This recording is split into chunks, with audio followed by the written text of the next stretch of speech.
Hi hello good morning అందరికీ. నేను ఎప్పటి నుంచో వాడపల్లి వెంకటేశ్వర స్వామి గుడిలో మొక్కు పెట్టుకున్నానండి. 7 కొబ్బరికాయలు, 7 ప్రదక్షిణలు, 7 రూపాయలు అనమాట.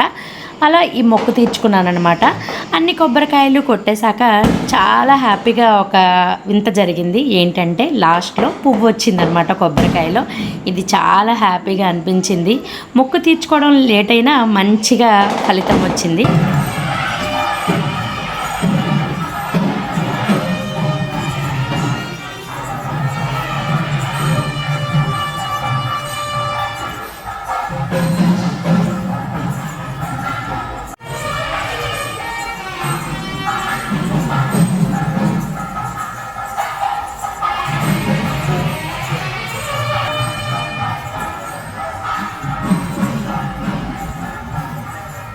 ప్రదక్షిణాలు అయిపోయాయి. వెంకటేశ్వర స్వామిని కూడా దర్శించేసుకున్నాం. Thank you for watching.